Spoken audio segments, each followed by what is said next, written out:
Hello, and welcome back to Redacted 101, an informal series where I break down different parts of my universe out of character, and, I just kind of ramble a little bit more, free-formly than I could put in a normal video. So I've been putting together a list of potential topics for these videos that I plan to work through over time, and I put up a little poll on my Patreon a while back to pick between which of two of these particular topics to do first, and Daemons won. Just barely. It was definitely a tight race, but Daemons won. So we are gonna get into that. Now I don't want to take too long retreading old ground from the prior video, because otherwise I feel like, especially down the line, it's going to turn into half of the video is just sort of recapping the previous stuff. I don't really want it to be like that. These will probably end up having to kind of build on one another, so it might be helpful to watch them in order as I continue to make them. But then also in the interest of thoroughness and accessibility, for lack of a better term, there definitely is going to be a little bit of overlap, particularly in a handful of these videos where you really kind of can't talk about demons without talking about their history, even if the history was also kind of covered in the magic section. So, history of demons in the Redacted universe. So we start with Aria, which is a universe, a reality that is parallel to our own. We don't know how it came to be specifically. We don't really know exactly how old it is. There are plenty of theories, but the truth of it is generally obscured in the same way that the genesis of our own universe is really just theoretical at this point. If anything, the origins of Aria are even more inexplicable by virtue of being magic, so there's even a lot, fewer rules to sort of form theories based around. But simply put, I guess, Aria itself is a plane of existence that is the font, the source of all magic. It is magic, arcana specifically, which is to say that arcana is magic in its purest, rawest, powerful, energetic form. And in this pure arcana form, magic is fundamentally and completely incompatible with tangible matter. And they're not equal forces that will cancel each other out or anything like that. Arcana wins that fight every time. It's like the ultimate solvent to anything tangible. It breaks it down, it unravels it at a subatomic level. So Aria and our universe, what's sometimes called Terra or Elegy, are separate parallel universes. And if for some reason they ever crossed over, that arcana would absolutely eviscerate Terra and leave nothing left in its wake. I'm a little in the weeds on that though. So with that in mind, back specifically to demons.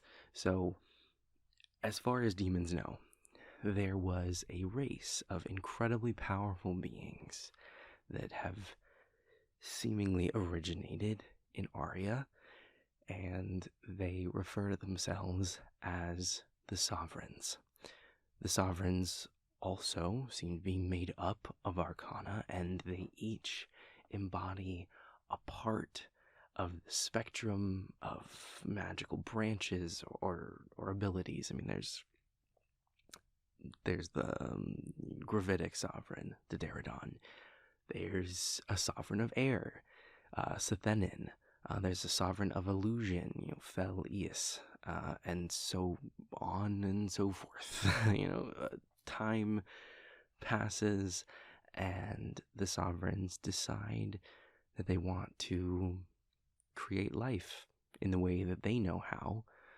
So they take the arcana that Aria is made up of, and they concentrate it, they distill it down into a new form.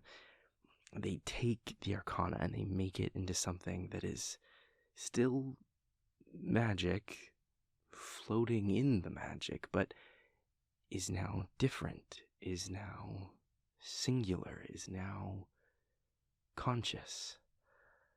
Kind of like how when you put a collection of atoms of a certain element under different pressures, the structure of those atomic bonds changes. Like, carbon under pressure becomes a diamond, but it's still fundamentally carbon, but in an altered state, crystalline state, I think, if I'm remembering correctly.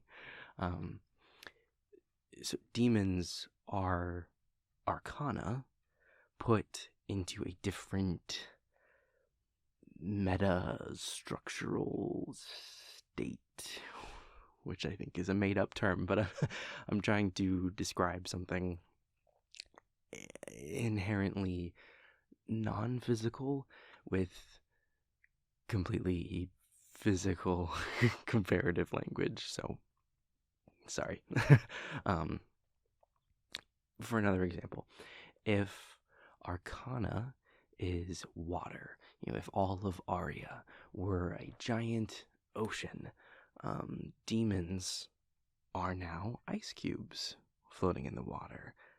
They're still water, but they're distinct within said water. They're in a different state, but they are still water within water. The main difference with that analogy, though, is that ice cubes would then eventually melt, and that wouldn't happen to a demon. But if freezing something was somehow irreversible, like once it was frozen, it could never unfreeze, that's more like what a demon in Arcana is like.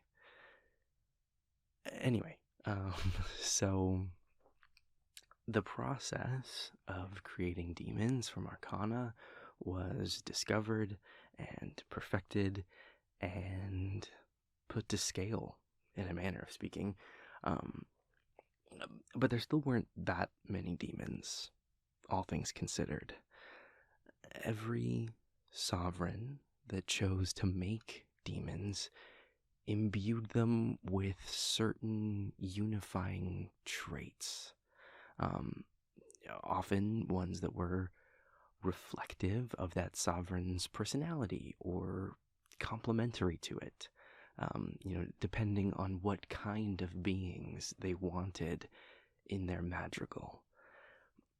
Madrigal, in the context of this universe, is a term used to refer to a particular sovereign's field of command, their jurisdiction, their section in the spell song.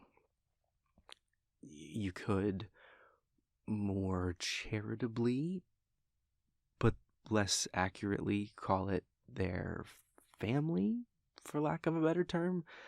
A sovereign might consider their branch of demons their children, in a sense, but not in a particularly loving or communal way. It's more like a creator with their creations that they definitely see as lesser and as completely incapable of any kind of meaningful growth to their level. So it's more like a pet than a child, really. And that's as far as, the so-called nicer sovereigns go. The meaner ones didn't even regard their demons that well. But back to history, that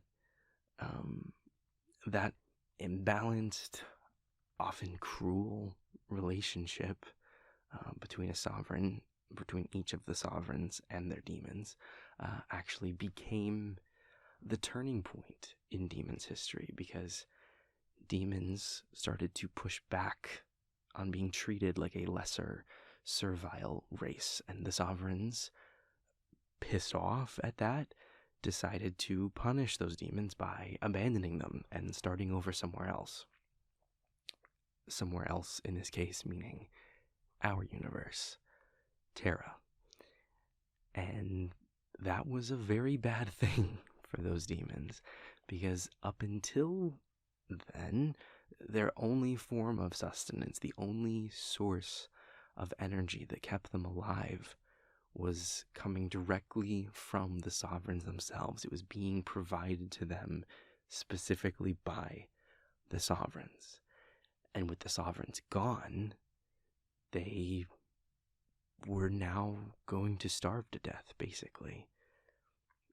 The fuller story is in the beginning of the first Redacted 101 episode, the magic one.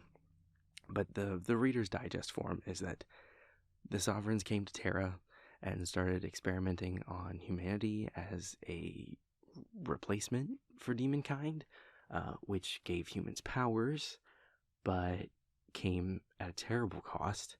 And demonkind and humanity then united with the help of a handful of sovereigns to overthrow all the rest of them and lock them away in death,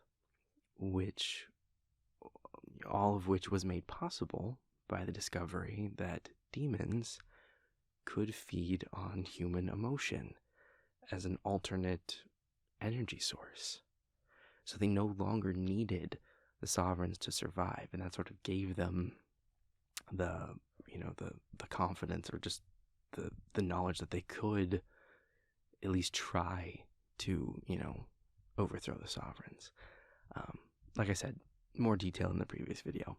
But now we can get into a little more of the nitty-gritty. So demons go by a few different names. The sovereigns originally named them demons, but spelled Daemons. They also were sometimes called the children of sky, or star children. Star children was especially popular with the quote-unquote nicer sovereigns, although a lot of demons found that phrase demeaning, since they didn't really want to be considered children. They wanted to be treated equally, or at least fairly. So they very rarely refer to themselves as star children. They generally just stick with demons. However, when the cacophony came, and that war between the sovereigns and the demons and the humans broke out, the demons that survived that conflict wanted to separate themselves from that old title in some way, however minor. So they dropped the A in demons, Daemons, and started spelling it demons, Demons, except for two branches of demons: the empathy demons and the serenity demons. Out of respect for their sovereigns Elatum and Manara's decision to fight on the side of the resistance, they kept the A in their spelling of demon as, a minor way of honoring them and their sacrifice.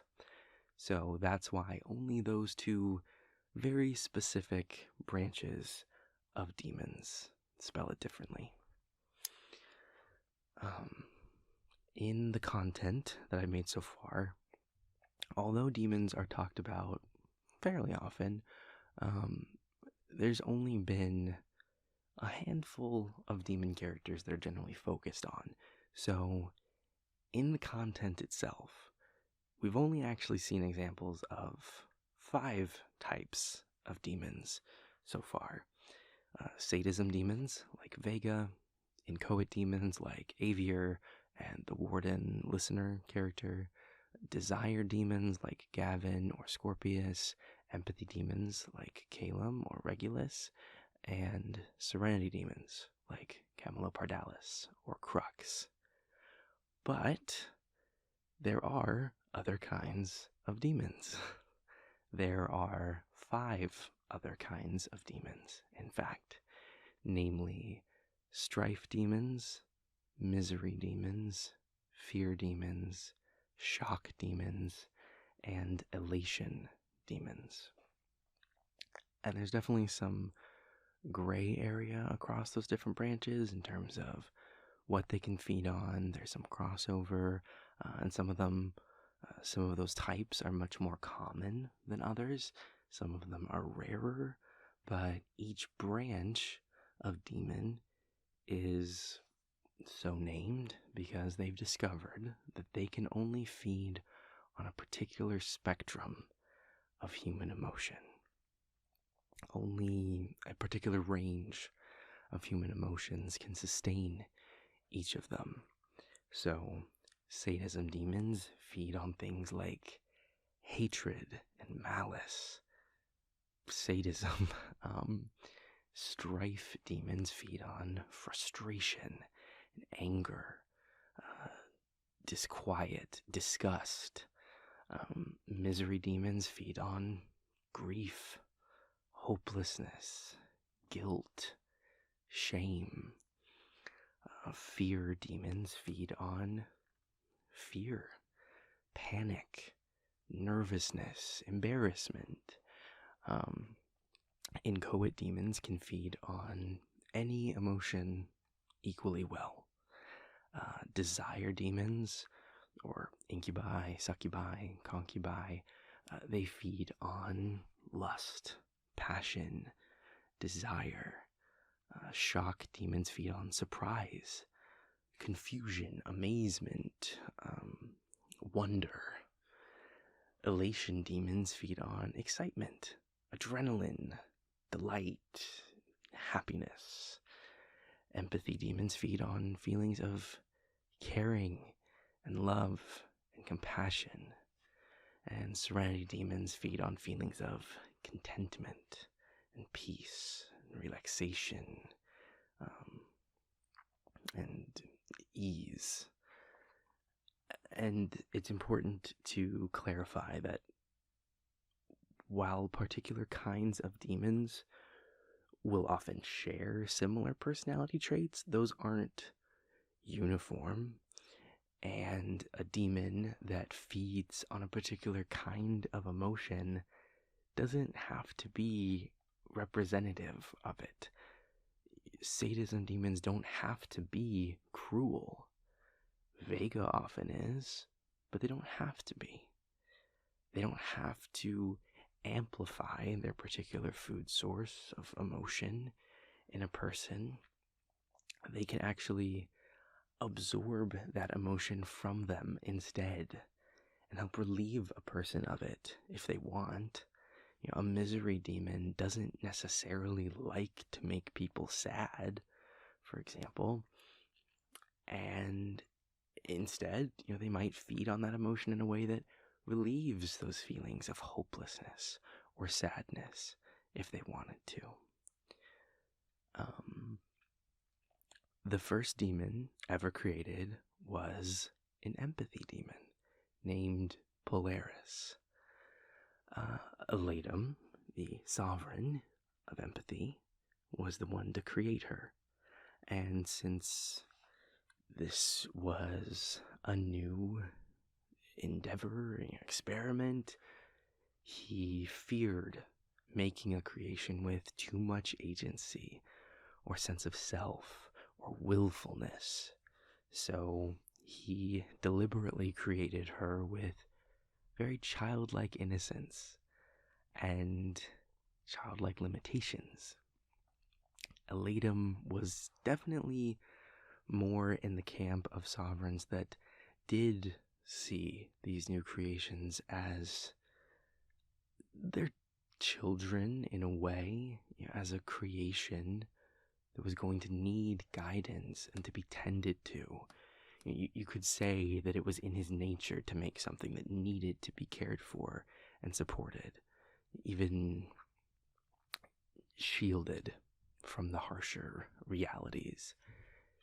He made the decision then that all demons he created would be like that all empathy demons would be very childlike, and that was fine while he was around to steward all of them, because he had the means to do so. What he couldn't have known at the time was how much of an issue that was going to have the potential to cause down the road, though. The next demon created was actually Vega, made by Daemons, the gravitic sovereign, and crafted by him to be very different from Polaris. There was nothing childlike about Vega. He was formed with a distinct personality, the capacity for language, certain innate, you could say, instinctive knowledge that made him perfectly capable of fending for himself from the first instant of his creation. Daemons did not want to have to care for something else. He didn't want to have to shepherd a new race of beings. He wanted to be attended to. He wanted something capable of serving him immediately. So his demons were that. And with those two examples, before them of what kind of creation they could make, all of the other sovereigns went much more so in Daemons' direction, with fully formed, independent, developed minds and capabilities and sensibilities, because as a general rule, the sovereigns weren't trying to make something to nurture. They were trying to make something to serve them. And since they had the ability to imbue them with those traits from the very start, they did. So that's why empathy demons alone, out of all the other types of demons, are born with such childlike traits. And while that childlike wonder and simplicity might suit them in some ways in terms of finding their energy sources and facilitating them, it also comes with immense challenges that had long-term effects. The earliest wave of demons, for lack of a better term, were referred to as the Anacruces, the first formed of the sovereigns. So, for example, Vega's full title is Vega, stellar formed, congruent of Daemons, bound in his magical anacrusis of his phrase, first formed of gravity. So each of those sections, Vega is his name. Out of universe, I name all the demons after astrological names of various kinds, be they stars or constellations and things like that. Hence the next part, stellar formed, congruent of blank, tells you which sovereign a demon was made by. in the case of older demons, or for any made after the cacophony, it tells you which sovereign's template was used in their formation. Bound in their madrigal just reiterates that that demon is a part of that sovereign's group. That in the olden times that they would have reported to that particular sovereign, though that's not the case now that the sovereigns are gone, but the naming convention kind of stuck there. Anacrusis of his phrase means he, Vega, was one of the earliest demons made by his sovereign. He was in that initial batch, so to speak. And then first formed of gravity just drives home that he was actually literally the first demon made by Daemons. Nowadays, when a demon coalesces in the Elian well, which we'll get to in a sec, they already know their names. They emerge with roughly the mindset of adults, except for empathy demons. They know what their bodies are capable of. They know language. They already have a personality. They need guidance. They don't know everything, or even most things, and their handle on using magic is purely instinctual. It's not academic or informed at that point. So there definitely are things that need to be taught. But stepping back to the well part, and for this we have to, we actually have to go further back to the resolution to the cacophony, when Elian and Minara, the surviving allied sovereigns of the conflict, realized that they needed to do something to maintain the barrier between Arya and Terra.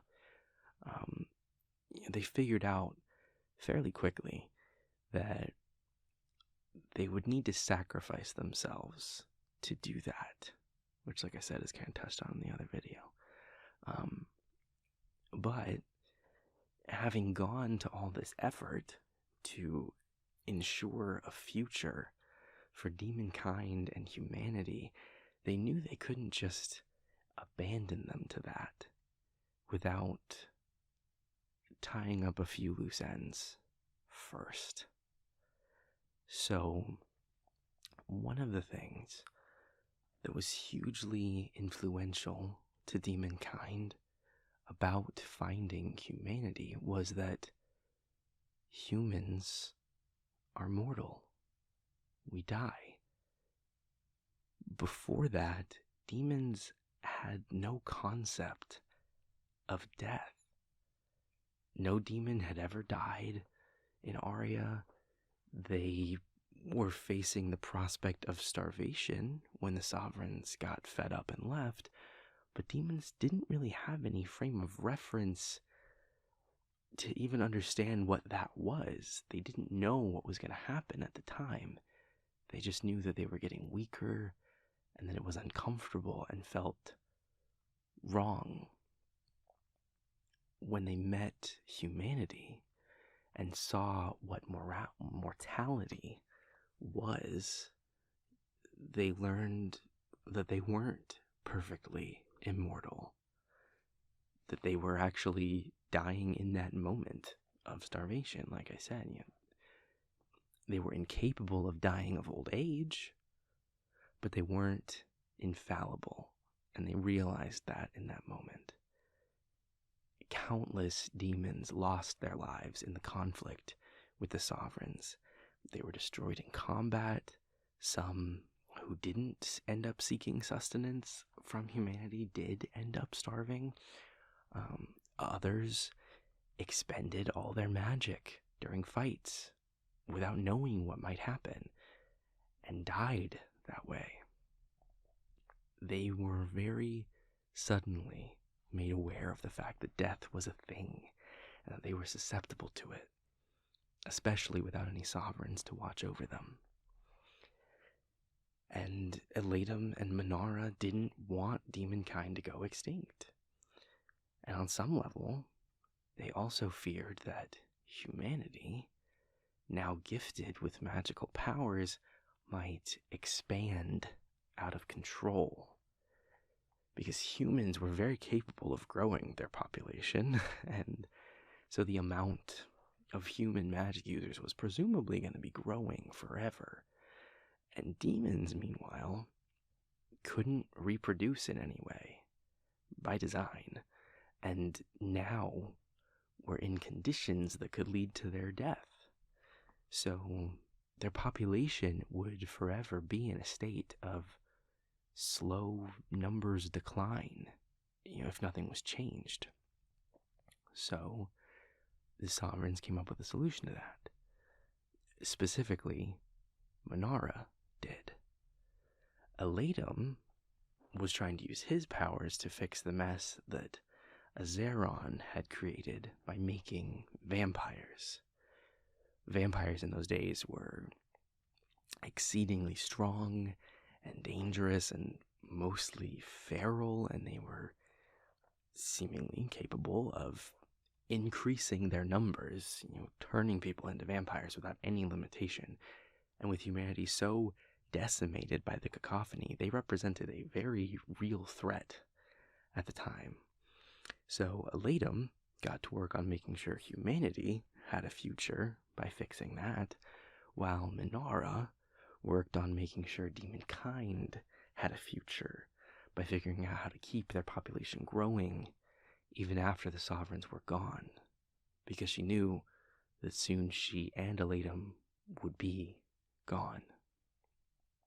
And her solution was the well, the Elian well that she formed at the heart of Aria.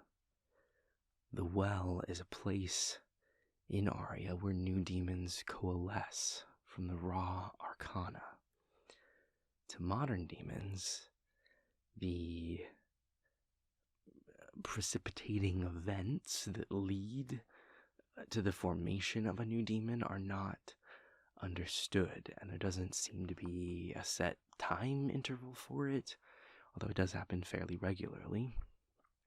And because of that, there are attendants watching the well at all times to watch for the formation of a new demon, so there'll always be someone there to offer me immediate guidance, to set them up with a steward. But while the mechanisms of the well aren't known to the demons themselves generally, it's a fairly simple concept that governs it, even if mechanically it's completely mysterious. The Elian well is tied into the threads that stretch from Aria to Terra, binding each human magic user back to the source of magic. When a new human magic user is born, those new threads connecting them to Aria form at the same time.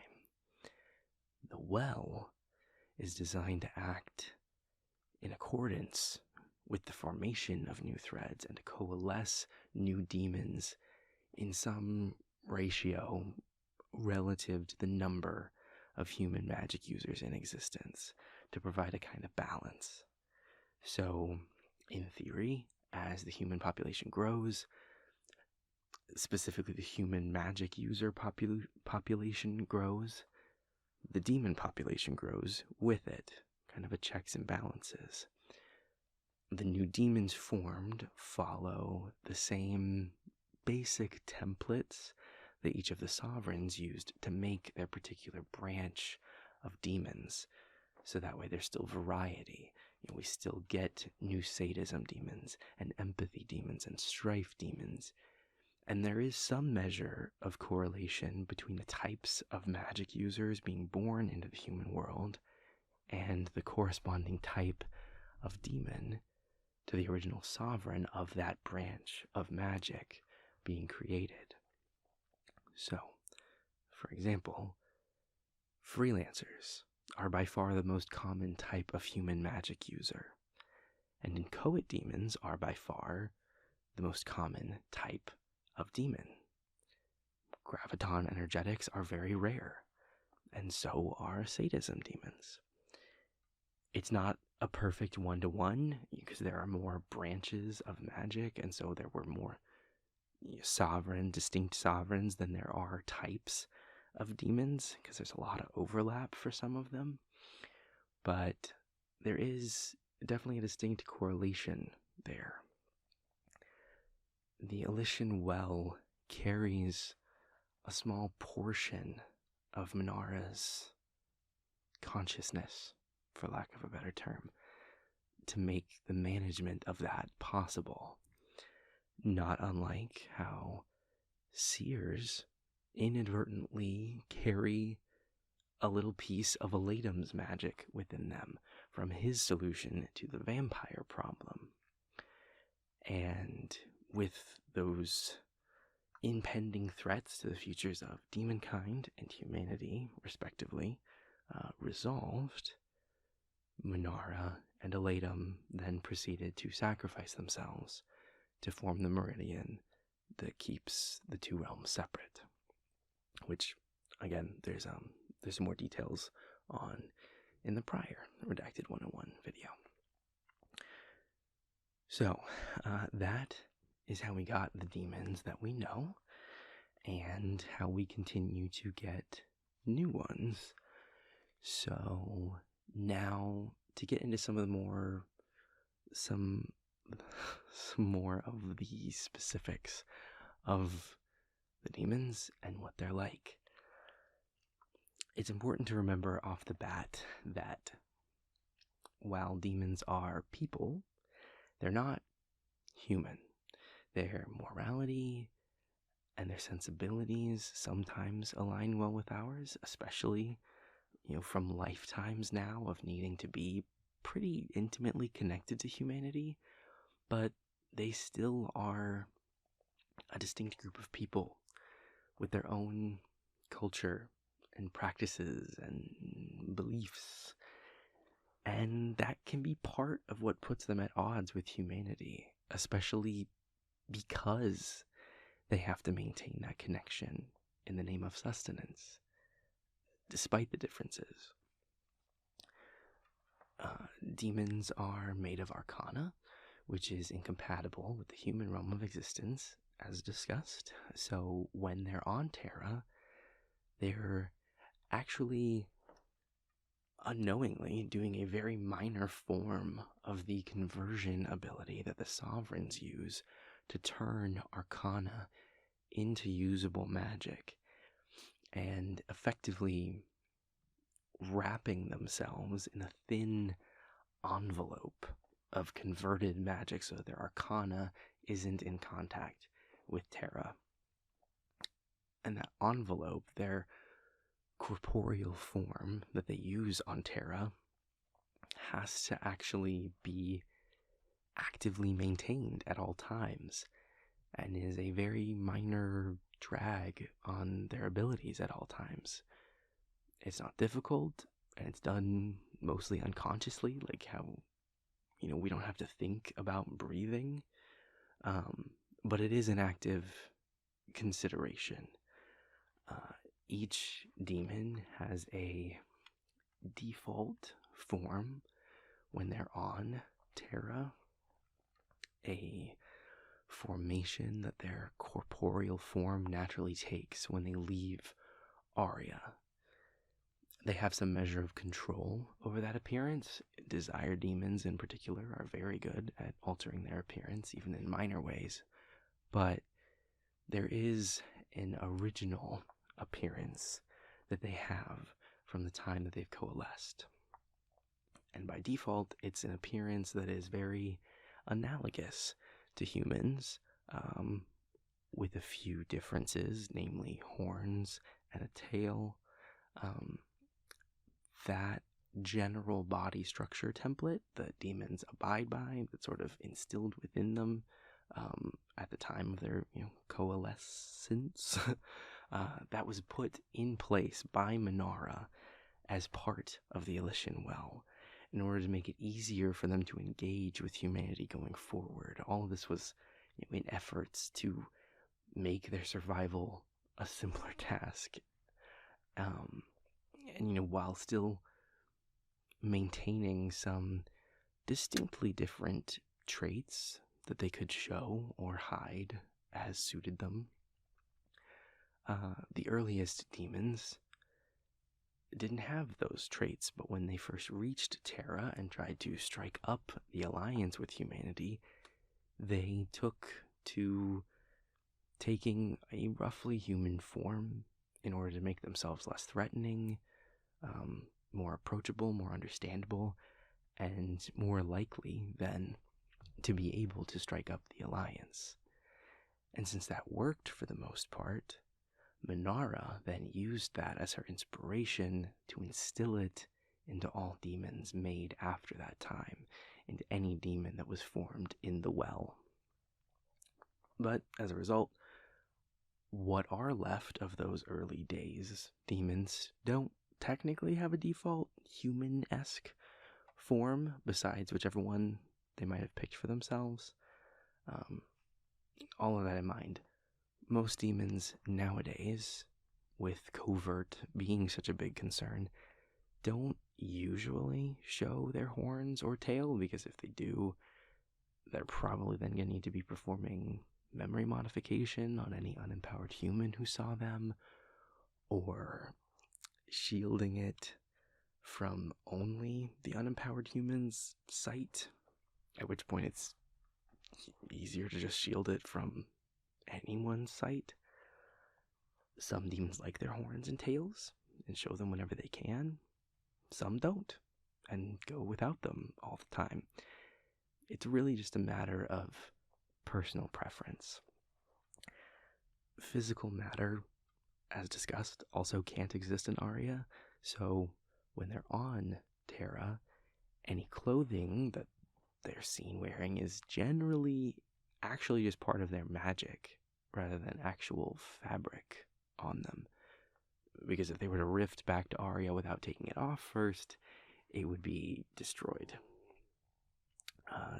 Newly formed demons are assigned a steward, which is an older demon who is meant to act as a kind of mentor to them. They often maintain some kind of friendship with the steward for their entire lives, although that's certainly not always the case. Gavin, for example, cut all ties with his steward quite quickly. Becoming a steward is a chosen profession. It's not mandated to anyone, but there are many demons that find it fulfilling, and so they take on the role. Avier is an example of a steward. And each steward has many demons that they guide over the course of their life. Demonkind is ruled over by an elected group of leaders known as the Chorus. The Chorus contains many of the oldest remaining demons in existence, although advanced age is not a requirement for holding a position in the Chorus. There are representatives from each type of demonkind, represented proportionally within the Chorus, and then within each branch of demonkind, there are further leadership bodies for their specific requirements and means. Demons are biologically immortal, although they can be killed or destroyed through various means.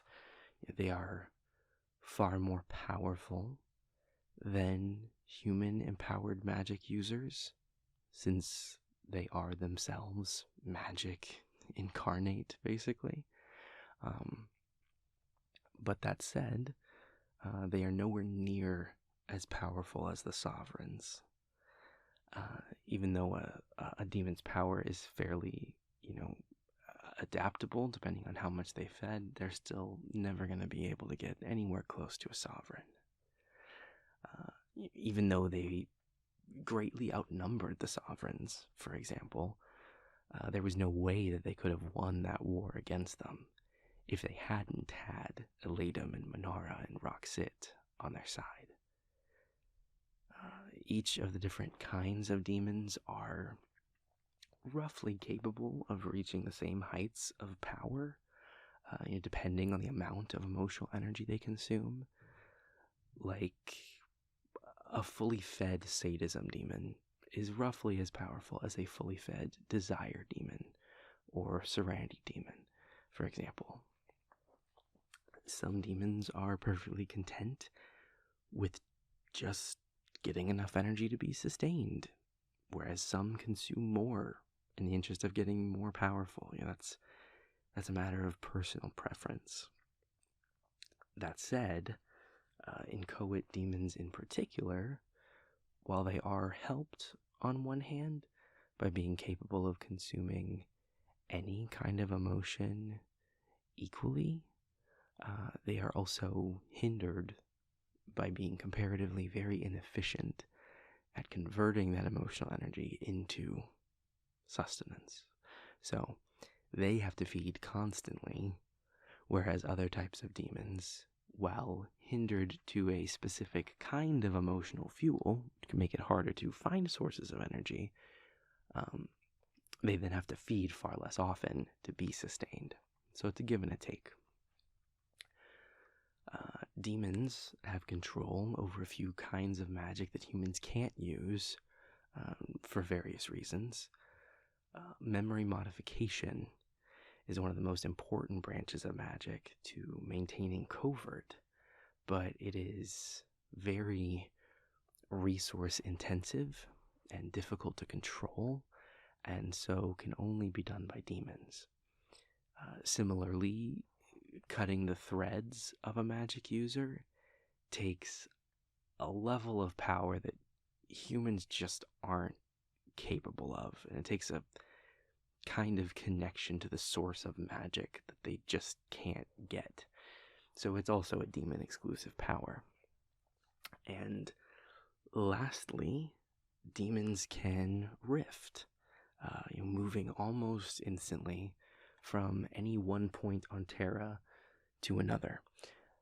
But this movement is actually facilitated by using Aria as the transitioning space between those 2 points. So if a human was to try, they would be destroyed midway through that process, leaving it exclusive to demons. However, the ability of foresight, which is held by seers, is actually the one known branch of magic that demons are incapable of wielding, that some humans can. And this is because it's a magic that was somewhat inadvertently gifted to them by Elian himself, and it requires that element of sovereignty to make it possible, and no demon has that. Deathwalkers are actually serenity demons, specifically a group of them that was sent into death, who volunteered themselves to be sent into death to watch over the imprisoned sovereigns. The details of that will get explained more in a future video about the sovereigns and the cacophony more specifically, but suffice it to say, Deathwalkers are in fact demons. It's just a name that they've taken on, really, and they are specifically serenity demons. Demons call the intangible, non-corporeal form that they take in Aria their astral form. That's kind of the ice cube in that analogy of the ice cubes in water that I mentioned earlier, but a non-physical imagining of that. Demons are from Aria. They are of Aria, and many of them like to spend the majority of their time there, feeling that being non-corporeal and in their astral form is the quote-unquote natural way to be. But every demon, no matter where they fall on that belief system, has to contend with the fact that they do actually have to go to Terra regularly for sustenance, because nothing in Aria can sustain them. Like, your house might be comfortable and warm and it's where you're happiest, but you still have to go to the grocery store, if that makes sense. And then on the flip side, there are some demons that prefer life on Terra. Gavin being a perfect example of one of them. There's nothing requiring those demons to go back to Aria unless they want to, or if they're asked to for some reason. The only thing that they realistically need to survive human emotion can only be found on Terra anyway. So for those who have a good relationship with humanity, it's sometimes easier to just spend most, if not all, of their time here. That's certainly what Gavin does, for example. Others feel an immense comfort and nostalgia and sense of home in Aria, and they spend the majority of their time there. It's just a preference thing. Although, I mean, they all end up on Terra at some point to feed. Like I touched on in the Redacted 101 on magic, magic is intimately tied to emotion in the Redacted universe, and that connection can be clearly seen in demons as well. Demons are made up of magic, and they rely on human emotional energy to sustain themselves and survive. And their connection to emotion is both sustaining and potentially destructive. Very powerful emotional output can start to have an overwhelming effect on any demons in the area, making events like crisis scenes incredibly difficult for a demon to be around, regardless of the kind of demon that they are. The sheer strength of the emotions all around them can start to erode away their control over their physical form. To give it another real-life analogy, when something heats up, its atoms and molecules are moving faster. They're in an excited state. And when demons are exposed to extreme amounts of emotion from nearby humans, their magic becomes reactive to that. It makes the magic erratic, like it's in an excited state. It's bouncing around. It's starting to defy the containment envelope that the demon has to be maintaining to exist on Terra. If this exposure reaches a breaking point, the demon can literally unravel. The cohesion that holds them together can fail, and they can be torn apart under the strength of the emotion. And if that happens, the demon dies. Quick side note, because I imagine it might come up, and spoilers for both Hush and Vega if you aren't caught up on those videos yet, but Hush did something similar to Vega. He, for lack of a better term, cracked Vega's containment open, which caused his magic to lose cohesion and spill out, and in effect killed him. However, because that magic was still present in the area, and because Hush got back to the scene quickly, and most importantly, because Hush has these unique powers that are completely unknown to anyone else in the world, he was able to recompile Vega, in a sense, pulling together what parts of him he could find to reform him. However, even that process was imperfect, with big portions of who Vega is now, not being there. But Hush being able to do that at all was very unique to him, and the exact circumstances as they occurred. In a normal situation, if a demon loses cohesion like that, they die for good. Just like if a demon starves or uses up all their magic, they also die.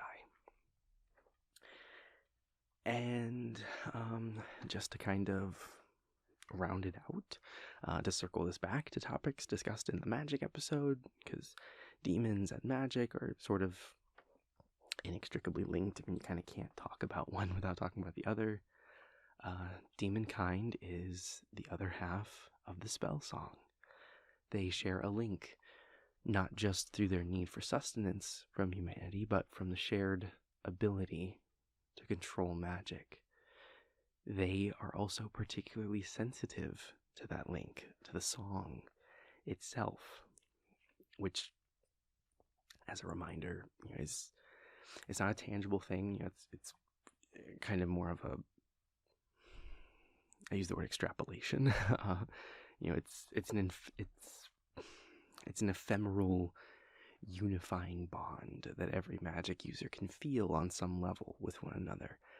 But since demons are themselves a part of the song, not a person playing an instrument per se, but rather a resonant, tonal being in and of themselves, they feel that connection very personally. And that link and that bond and the degree of empathy and understanding that it facilitates is definitely part of what has kept demonkind joined to humanity, despite their differences and strifes over the many, many years. There are a lot of ways that humans and demons are very different,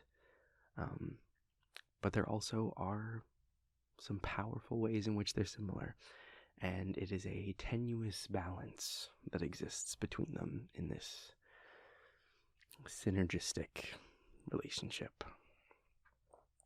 And I think that's gonna be it for this one. That was a lot to talk through.